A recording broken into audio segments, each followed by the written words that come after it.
ये महज एक कहानी नहीं बल्कि एक सच्ची घटना है जो सन 1971 में घटी थी। ये घटना घटी थी पैरन फैमिली के साथ और उनकी मदद की थी एड और लॉरेन ने, जो पति पत्नी थे। और उनकी मदद के दौरान यहाँ पर कुछ ऐसी घटनाएं घटी जिसे ना पैरन फैमिली और ना ही एड और लॉरेन अपनी पूरी जिंदगी भुला सके। तो ये बात है सन 1971 की, जब रॉजर पैरन और कैरोलिन पैरन अपने 5 बच्चों के साथ अमेरिका के एक छोटे से टापू में, जिसका नाम रोड आइलैंड होता है, वहां शिफ्ट हो जाते हैं। यहाँ की पॉपुलेशन बहुत कम है और इनके घर के चारों तरफ कोई घर नहीं होता। और जब ये अपने घर के अंदर सारा सामान शिफ्ट कर लेते हैं तो इनका जो डॉग होता है वो घर के अंदर नहीं आ रहा होता। हालांकि ये उसे अंदर ले जाने की कोशिश करते भी हैं, लेकिन वो किसी भी कीमत पर अंदर नहीं जाना चाहता। ऐसा लगता है मानो अंदर कुछ है जो उसने देख लिया हो और वो उसे घर के बाहर ही छोड़ देते हैं। इनके घर के पास एक झील भी होती है और झील के किनारे एक बहुत पुराना पेड़ होता है। इनकी सबसे छोटी बेटी अप्रैल को वहाँ पर एक खिलौना भी मिलता है जिसे पाने के बाद वो बहुत खुश हो जाती है। वहीं अंदर ये दिखाया जाता है कि अप्रैल की बाकी बहनें आंख मिचोली खेल रही होती हैं और जब उनमें से एक छोटे से स्टोर में छुप जाती है और दूसरी उसे ढूंढने के लिए आती है तो वहाँ पर एक लकड़ी का टुकड़ा निकल जाता है। और जब इनके डैड वहाँ पर आते हैं तो वो देखते हैं कि वहाँ पर नीचे एक तहखाना है जहाँ पर एक पियानो और कुछ और चीजें पड़ी हुई है। रॉजर ऊपर आने के बाद अपने बच्चों को बोलता है कि वहाँ पर कोई नहीं जाएगा, वहाँ पर ढेर सारी मकड़ियां हैं। और वो उस दरवाजे को बंद कर देते हैं। और अब रात होती है और रात को जब ये सोने जा रहे होते हैं तभी ये देखते हैं कि इनका कुत्ता नीचे बहुत जोर जोर से भौंक रहा होता है। इन्हें सब अजीब लगता है, लेकिन ये सोचते हैं कि सब नॉर्मल है और ये सब के सब सो जाते हैं। और जब सुबह कैरोलिन उठती है तो वो देखती है कि उसके पैर पर एक निशान है। उसे कुछ समझ नहीं आता और जब वो अपने कमरे से बाहर निकलती है तो वो देखती है कि घर की सारी घड़ियां 3:07 पर बंद हो चुकी होती है। वो अपने पति रॉजर को ये बात बताती है। रॉजर कहता है कि शायद सामान लाते हुए झटके से बंद हो गई हो। वो रॉजर को ये भी कहती है कि कल रात को तुमने क्या किया, ये देखो मेरे पैर पर निशान पड़ गया। रॉजर कहता है कि मैंने कुछ नहीं किया। और तभी एक चीख की आवाज आती है और वो दोनों बाहर भागते हैं। यहाँ पर इनकी छोटी बेटी अप्रैल होती है और वो देखते हैं कि उनका डॉग वहाँ पर मरा हुआ होता है। ये देखकर इन तीनों को बहुत दुख होता है, लेकिन इन्हें समझ में नहीं आता कि उसकी मौत कैसे हुई। अब एक बार फिर से रात होती है और ठीक 3:07 पर घड़ी अपने आप ही बंद हो जाती है। रॉजर उठा हुआ होता है और उसे लगता है कि घर पर कोई है। और जब वो घर पर इधर उधर देखता है तो वो देखता है कि सीढ़ियों पर कोई खड़ा है। ये उसकी बड़ी बेटी एंड्रिया होती है। वो अपनी बेटी से बोलता है कि तुम यहाँ पर क्या कर रही हो एंड्रिया। वो कहती है कि सिंडी दोबारा से मेरे कमरे में आ गई। और जब ये दोनों कमरे में जाते हैं तो ये देखते हैं कि वो एक अलमीरा से अपना सर पटक रही होती है। दरअसल इसे नींद में चलने की आदत होती है, लेकिन ऐसा इसने पहले कभी नहीं किया था। रॉजर उसे उठाकर उसके बेड पर सुला देता है। अब सुबह रॉजर जब काम पर जा रहा होता है तभी उसे किसी के गिरने की आवाज आती है और जब वो झाड़ियों के पीछे देखता है तो वहाँ पर एक कबूतर तड़प तड़प के मर जाता है। रॉजर ये सब देखकर हैरान होता है। दरअसल यहाँ पर अजीब अजीब सी घटनाएं हो रही होती हैं, लेकिन उसे लगता है कि सब कुछ नॉर्मल है। वो वहाँ से चला जाता है और साथ ही साथ इनके 4 बच्चे स्कूल चले जाते हैं। घर पर कैरोलिन और उसकी सबसे छोटी बेटी अप्रैल बसती है। अप्रैल अपनी मॉम से कहती है कि मेरे साथ आंख मिचोली खेलो। और जब वो उसके साथ आंख मिचोली खेलती है और अप्रैल छुप जाती है तो वो उसे ढूंढने के लिए कमरे में जाती है। यहाँ पर एक अलमीरा होती है और तभी अलमीरा का दरवाजा अपने आप ही खुल जाता है। कैरोलिन अलमीरा की तरफ पलटती है और वो कहती है क्लैप बजाओ। और अलमीरा से 2 हाथ निकलते हैं और वो 2 बार क्लैप करते हैं और कैरोलिन धीरे धीरे अलमीरा की तरफ बढ़ना शुरू करती है। वहाँ पर उससे सांसों की आवाज आ रही होती है और जब वो हाथों से टटोलने की कोशिश करती है तो वहाँ पर कोई भी नहीं होता। वो अपनी आंखों से पट्टी खोल देती है और उसकी बेटी पीछे खड़ी होती है। इस बात से हैरान हो जाती है, लेकिन वो इस बात को नजरअंदाज कर देती है। अब एक बार फिर से रात होती है और सब बच्चे जब सो रहे होते हैं तभी इनके तीसरे नंबर की बेटी का कोई पैर खींचता है। ऐसा उसके साथ एक रात पहले भी हुआ था और उसे लगता था कि उसकी बहन उसके साथ मजाक कर रही है, लेकिन इस बार उसका पैर जोर से खींचा जाता है और उठ जाती है। और तभी उसे दरवाजे के पीछे कोई दिखता है। वो अपनी बहन नैन्सी को बोलती कि नैन्सी। और जब नैन्सी उठती है वो कहती कि तुम्हें दरवाजे के पीछे कोई दिख रहा है। नैन्सी कहती कि मुझे कोई नहीं दिख रहा। वो कहती कि वो हमें देख रहा है और नैन्सी दरवाजे के पास जाती है। वो कहती कि यहाँ पर कोई भी नहीं है, लेकिन यहाँ पर बहुत बदबू आ रही है। और तभी क्रिस्टीन नैन्सी को बोलती है कि वो तुम्हारे पीछे खड़ा है। और अब नैन्सी धीरे धीरे पलटना शुरू करती है और इससे पहले कि वो पूरी तरह से पलटती दरवाजा बंद हो जाता है और ये दोनों चिल्लाना शुरू कर देती हैं। इनके मॉम डैड भागते हुए इनके कमरे में आते हैं और क्रिस्टीन उन्हें बताती है कि किसी ने मेरा पैर खींचा था। रॉजर बोलता है कि तुमने सपना देखा होगा। वो कहती कि नहीं, मैंने सपना नहीं देखा था, उसने मुझसे बात की और उसने मुझे कहा कि मैं तुम्हारे पूरे परिवार को खत्म कर दूंगा। लेकिन रॉजर और कैरोलिन को ये लगता है कि इसने कोई सपना देखा है और ऐसी कोई बात नहीं है। लेकिन यहाँ पर कुछ न कुछ घटनाएं हो रही होती हैं और कैरोलिन के शरीर पर हर रोज एक नया निशान होता है। वो सोचती है कि उसे कोई मेडिकल प्रॉब्लम है। एक बार फिर से रात होती है और कैरोलिन को ये लगता है कि घर पर कोई है और वो एक एक करके सभी कमरों को चेक करती है, लेकिन वहां पर कोई नहीं होता। और तभी सीढ़ियों पर इनकी जो तस्वीरें लगी होती है वो अपने आप ही गिरना शुरू हो जाती है और जब वो भागकर वहां पर पहुंचती है तो वहां पर कोई नहीं होता। वो चारों तरफ देखती है, उसे कुछ नहीं दिखता और तभी वहां पर 2 क्लैप की आवाज आती है, वैसी तालियों की आवाज जैसे उसे उस वक्त आई थी जब वो अपनी छोटी बेटी अप्रैल के साथ आंख में चोली खेल रही थी। वो उस तरफ बढ़ जाती है और वो देखती है कि तहखाने का दरवाजा खुला हुआ है और जब उसके पास जाती है तो उसे एक धक्का लगता है और वो उस तहखाने के अंदर गिर जाती है। अंदर कोई भी नहीं होता और तभी एक बॉल उसकी तरफ आके गिरती है। ये वही बॉल होती है जब वो तहखाने में पहली बार आई थी तो उसने ये बॉल अपने पति रॉजर को दी होती है। इस बात से वो डर जाती है और ऊपर की तरफ भागती है, लेकिन इससे पहले कि वो दरवाजे तक पहुंचती दरवाजा बंद हो जाता है और दरवाजा बंद होने के साथ यहाँ पर एक बच्चे के हंसने की आवाज आती है। वहीं दूसरी तरफ इनके बच्चों के कमरे में ये दिखाया जाता है कि इनके 4थे नंबर की बेटी, जिसका नाम सिंडी है, जिसे नींद में चलने की आदत है, वो एक बार फिर से एल्मीरा के पास खड़ी होकर उस पर अपना सर मार रही होती है। वो नींद में होती है और उसके सर की ठक ठक की आवाज से इनकी दूसरे नंबर की बेटी एंड्रिया उठ जाती है और वो सिंडी को वहां से लेकर बिस्तर पे लिटा देती है। और तभी वो एल्मीरा के ऊपर देखती है, वहां पर कोई बैठा हुआ होता है और ये कोई इंसान नहीं होता और वो जो बैठा होता है इसके ऊपर कूद जाता है और वो जोर जोर से चिल्लाना शुरू कर देती है। इसी वक्त बाहर रॉजर भी आ जाता है। रॉजर भागता हुआ घर के अंदर आता है और उस कमरे में जाता है जहां पर उसके बच्चे चिल्ला रहे होते हैं। तब तक कैरोलिन भी तहखाने से छूटकर वहां पर पहुंच जाती है। रॉजर बोलता है कोई मुझे बताएगा कि यहाँ पर क्या हो रहा है और तभी बाहर से इनका घर दिखाया जाता है। ऐसा लगता है कि कोई इनके घर की निगरानी कर रहा है और अब रॉजर, कैरोलिन और उनके सभी बच्चों को पता है कि यहाँ पर इनके अलावा भी कोई और है। अब अगली सुबह कैरोलिन एक पति पत्नी के पास जाती है। पति का नाम एड होता है और पत्नी का नाम होता है लॉरेन। ये दोनों डिमोनोलॉजिस्ट हैं। डिमोनोलॉजिस्ट उन्हें कहा जाता है जो भूत प्रेत भगाने की विद्या को जानते हैं और इन्होंने अपनी जिंदगी में बहुत सारे ऐसे बड़े बड़े काम किए होते हैं जिससे इनका बहुत नाम होता है। और हाल ही में इन्होंने एनाबेल के केस को भी सॉल्व किया होता है। एनाबेल म्यूजियम में रखी हुई वो गुड़िया है जिसे कहा जाता है कि वो कॉन्जरिंग वर्ल्ड यानी कि काले जादू की दुनिया से आई है।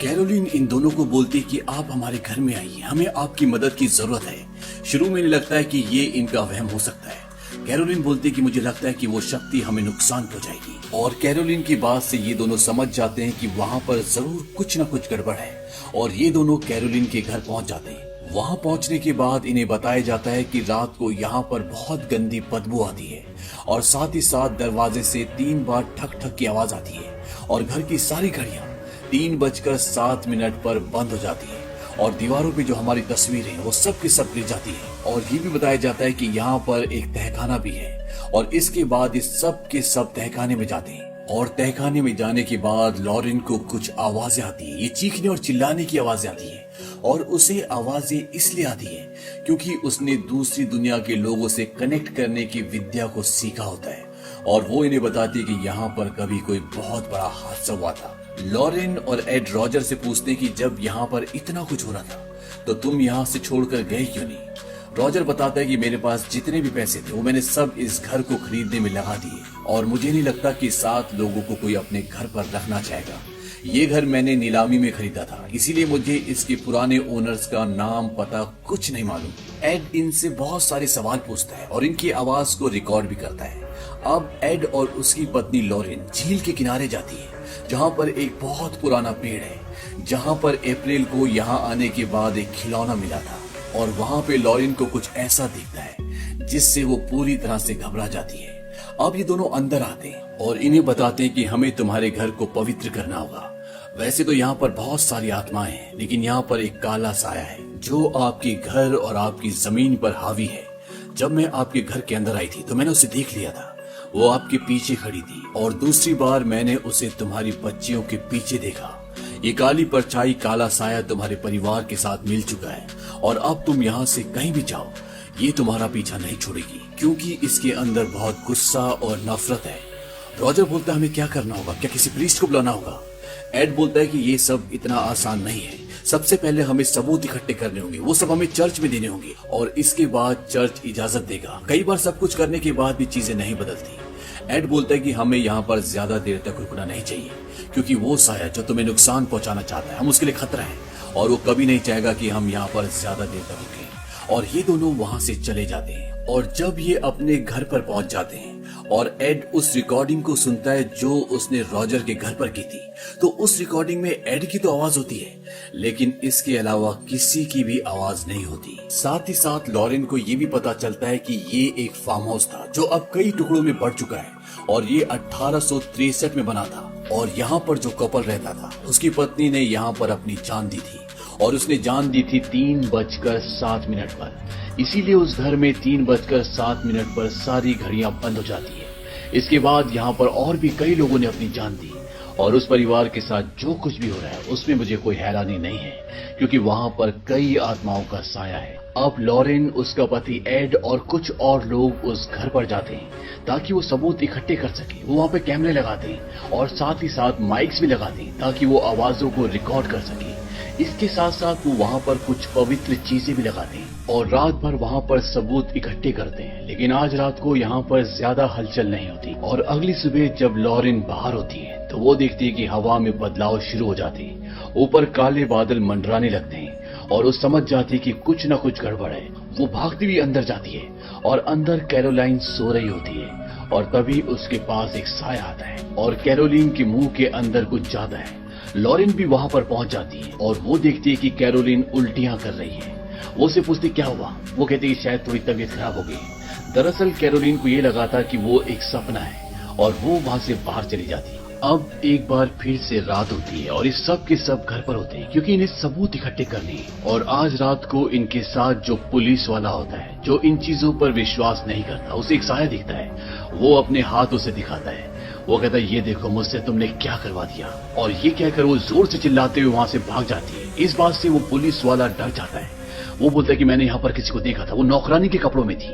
दरअसल यहाँ पर एक नौकरानी ने भी आत्महत्या की थी और ये उसी का साया होता है। और तभी ये दिखाते हैं कि कोई फोटो क्लिक करता है और जब सब उस तरफ जाते हैं तो वो देखते हैं कि सिंडी सीढ़ियों से ऊपर जा रही है, जो रॉजर और कैरोलिन की चौथे नंबर की बेटी है।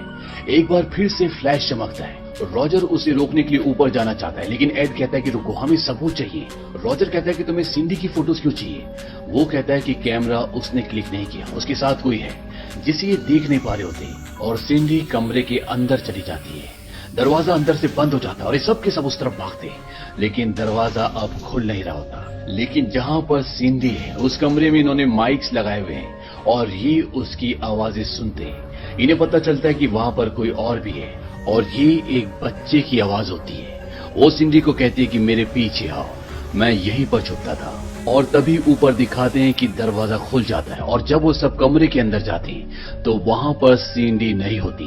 ये चारों तरफ देखते हैं। यहाँ पर एक अलमीरा होती है जो पहले से यहाँ पर थी और वो देखते हैं कि उसके अंदर एक खुफिया रास्ता होता है और सिंडी वहीं पर होती है और वो सिंडी को वहां से निकाल लेते हैं। अब अप्रैल, जो कि रॉजर की सबसे छोटी बेटी है, वो लॉरेंस को बताती है कि जब लॉरी डरा हुआ होता है तो वो वहीं पे छुपता है। लॉरी वो बच्चा है जिसकी यहाँ पे मृत्यु हुई है और उसका साया भी इस घर में होता है। और ये सुनने के बाद लॉरिन वहां पर जाती है। वो देखती है कि वहां पे रस्सी का एक फंदा होता है और तभी वहां से एक लकड़ी खिसक जाती है और वो नीचे तहखाने में गिरती है। और तहखाने में जो खिलौना अप्रैल को पेड़ के पास मिला होता है वो उस शीशे में देखती है। उसे वहां पर एक साया दिखता है और तभी वहां पर एक औरत का साया आता है। वो कहती कि उसने मुझे वश में करके मुझसे सब कराया था। ये रोरी की मॉम का साया होता है। रोरी वो बच्चा है जिसकी यहाँ पे मृत्यु हुई थी और जिसका खिलौना अप्रैल को पेड़ के पास मिला था।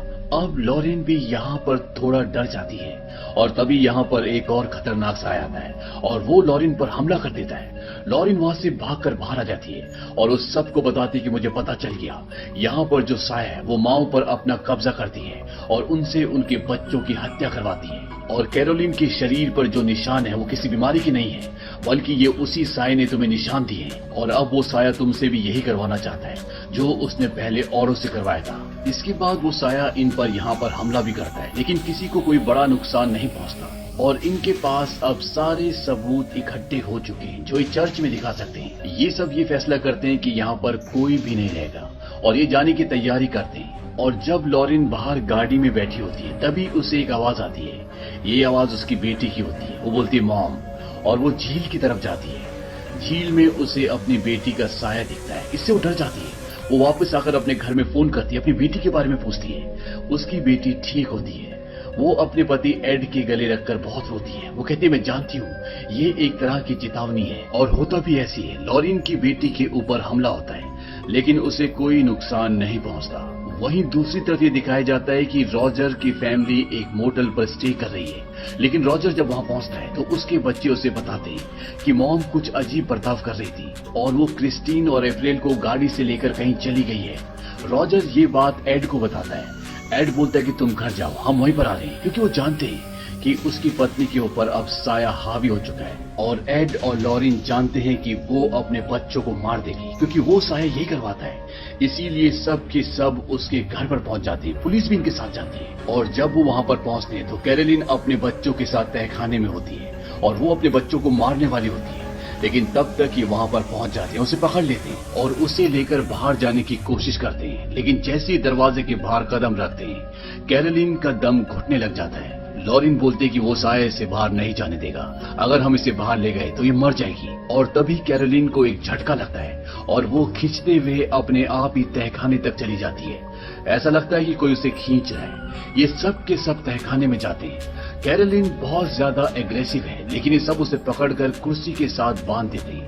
अब ये प्रीस्ट को यहाँ पर बुलाकर इस जगह को पवित्र करना चाहते हैं, झाड़ फूक करना चाहते हैं, लेकिन लॉरेन बोलते हैं कि वो यहाँ से बहुत दूर है, जब तक वो यहाँ पर आएंगे ये नहीं बचेगी। एड कहता है कि मैं ये कर सकता हूँ, हालांकि बहुत खतरनाक है, लेकिन फिर भी वो करना चाहता है। लेकिन वो नहीं चाहता कि उसकी पत्नी लॉरेन यहाँ पर रहे, क्योंकि ऐसे ही कुछ पहले करने से लॉरेन को बहुत प्रॉब्लम हुई थी। लॉरेन कहती है कि ईश्वर ने हमें इसीलिए बनाया है और वो पवित्र किताब लाती है और एड उसे पढ़ना शुरू करता है। और जैसे ही वो उस पवित्र किताब को पढ़ता है यहाँ पर चीजें हिलना शुरू हो जाती है। घर के चारों तरफ कौवे मंडराने लगते हैं और जिस कुर्सी पर कैरोलिन बैठी होती है वो हवा में उड़ जाती है और उल्टी हो जाती है। मंत्रों का उच्चारण अभी भी चल रहा होता है। कुर्सी नीचे गिरती है और कैरोलिन आजाद हो जाती है, लेकिन वो कैरोलिन को पकड़ लेते हैं। यहाँ पर कैरोलिन की जो छोटी बेटी होती है जिसका नाम एप्रिल होता है, उसे कैरोलिन ने नीचे एक जगह छुपाया होता है और जैसी वो आजाद होती है वो उस तरफ भागती है और इन सबको पता चल जाता है कि वहाँ पे एप्रिल है।